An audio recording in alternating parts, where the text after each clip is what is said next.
మన ఆంధ్ర రాష్ట్రంలో ఈ భోగపురం ఎయిర్పోర్ట్ గురించి టీడీపీ మరియు వైఎస్ఆర్సీపీ మధ్య ఒక వార్ జరుగుతుందనే చెప్పాలి, ఎస్పెషల్లీ సోషల్ మీడియాలో. ఎందుకంటే ఈ భోగపురం ఎయిర్పోర్ట్ మేము కట్టించామని సోషల్ మీడియాలో క్రెడిట్స్ కోసం దీని గురించి తెగ ఆరాటపడుతున్నారు. అయితే ఈ వీడియోలో దానికి సమాధానం నేను చెప్పబోతున్నా. అంతేకాకుండా వైజాగ్ లో ఆల్రెడీ ఎయిర్పోర్ట్ ఉన్నప్పటికీ మళ్ళీ ఈ భోగపురం దగ్గర ఎయిర్పోర్ట్ ఎందుకు కట్టాల్సి వచ్చింది, కట్టిన తర్వాత దాన్ని యూజ్ చేస్తారా లేదా, ఎలా యూజ్ చేస్తారా అన్న వాటిని కూడా ఈ వీడియోలో మనం డిస్కస్ చేద్దాం. వీడియో అయితే ఇంట్రెస్టింగ్ ఉండబోతుంది, ఎక్కడ కూడా స్కిప్ చేయకుండా లాస్ట్ వరకు చూసేయండి. వైజాగ్ లో ఆల్రెడీ ఎన్ఏడి దగ్గర ఎయిర్పోర్ట్ ఉన్నప్పటికీ కూడా మళ్ళీ కొత్త ఎయిర్పోర్ట్ ని భోగపురం దగ్గర ఎందుకు కట్టారు? వైజాగ్ లో ఎన్ఏడి దగ్గర ఉన్న ఎయిర్పోర్ట్ అది పూర్తిగా ఇండియన్ నేవీకి సంబంధించింది. ఇది ఇండియన్ నేవీకి సంబంధించింది అవడం వల్ల ఇక్కడ చాలా సెక్యూరిటీ రీజన్స్ వల్ల ఇంటర్నేషనల్ ఫ్లైట్స్ అనేవి ఇక్కడికి రావడం చాలా కష్టతరంగా ఉండేది. ఎస్పెషల్లీ నైట్ 9 దాటి మార్నింగ్ 8 వరకు కూడా ఒక్క ఫ్లైట్ కూడా ఎగిరేది కాదు. దీనివల్ల అనేక రకాలుగా ఎగుమతులు దిగుమతులు వ్యాపారాలు వంటివి నష్టపోవడం వల్ల దీనికి ప్రత్యామ్నాయంగా ఒక ఎయిర్పోర్ట్ ని కట్టాలనుకున్నారు. అదే ఇప్పుడు మనం చూస్తున్న భోగపురం దగ్గర ఉన్న ఎయిర్పోర్ట్. అయితే ఇప్పుడు మీలో చాలా మందికి వచ్చే డౌట్ ఏంటంటే,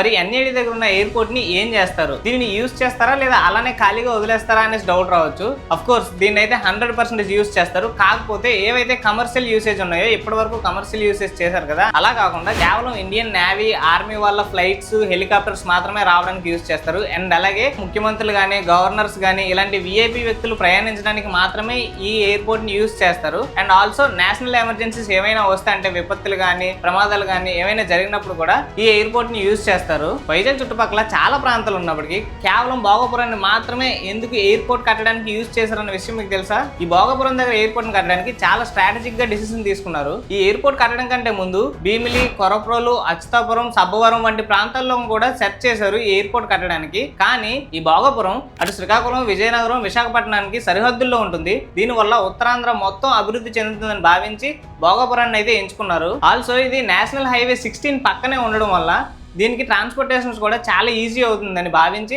భోగపురంలో ఎయిర్పోర్ట్ కట్టడానికి సిద్ధమయ్యారు. అయితే ఇప్పుడు ప్రెజెంట్ సోషల్ మీడియాలో బాగా ట్రెండింగ్ అవుతున్న విషయం ఏంటంటే, ఈ ఎయిర్పోర్ట్ కట్టిన క్రెడిట్ ఎవరికి రావాలి అనేది. నేను ఇక్కడ నా ఒపీనియన్ పక్కన పెడితే అసలు జరిగినట్టుగా చెప్తా, మీరే మీ ఒపీనియన్ ని కామెంట్స్ లో చెప్పండి. అందరూ అనుకున్నట్టే టీడీపీ వాళ్ళే 2019లో శంకుస్థాపన చేశారు. అయితే టీడీపీ ఇక్కడ దాదాపుగా 15,000 ఎకరాలను తీసుకోవాలనుకుంది. కాకపోతే అక్కడ విపరీతంగా రైతుల నుంచి విమర్శలు, వ్యతిరేకత రావడంతో దాన్ని 2,700 కుదించింది. పీపీపీ పద్ధతిలో టెండర్లను పిలిచి జిఎంఆర్ కంపెనీకి టెండర్లను అప్పగించింది. 2019లో వైసీపీ గవర్నమెంట్ పాలనలోకి వచ్చిన తర్వాత ఇక్కడ రైతుల నుంచి వస్తున్న నిరసనలను, వాళ్ళ నుంచి వస్తున్న వ్యతిరేకతను, కోర్టులో ఉన్న కేసులన్నింటినీ పరిష్కరించి వాళ్ళకి నష్టపరిహారం చెల్లించి వాళ్ళకి ఇళ్ల స్థలాలను చూపించి వాళ్ళకి లబ్ధి పొందేలా చేసి 2023 మేలో మళ్ళీ జగన్ గారు శంకుస్థాపన చేశారు. ఆ తర్వాత 2024 ఎలక్షన్ లో టీడీపీ కూటమి ప్రభుత్వం గెలిచింది. ఆ గెలిచిన తర్వాత ఈ ఎయిర్పోర్ట్ పనులు అనేవి శరవేగంగా జరగడంతో 2026 ఆగస్టు నాటికి ఎయిర్పోర్ట్ పనులన్నీ పూర్తయి ఆగస్టు నెల నుంచి కంప్లీట్ గా ఎయిర్పోర్ట్ అనేది వాడకంలోకి రావడం జరిగింది. అయితే ఇక్కడ కంప్లీట్ గా క్రెడిట్ ఎవరికి ఇవ్వాలి అనేసి అంటే, నా ఉద్దేశంలో ఎవరికి క్రెడిట్ చెందవు. ఎందుకనేసి అంటే వాళ్ళు కట్టింది ఏమో వాళ్ళ సొంత డబ్బులతో కాదు, మనం పే చేసిన ట్యాక్సులతోనే కట్టారు. కానీ ఇక్కడ జనం ఏంటంటే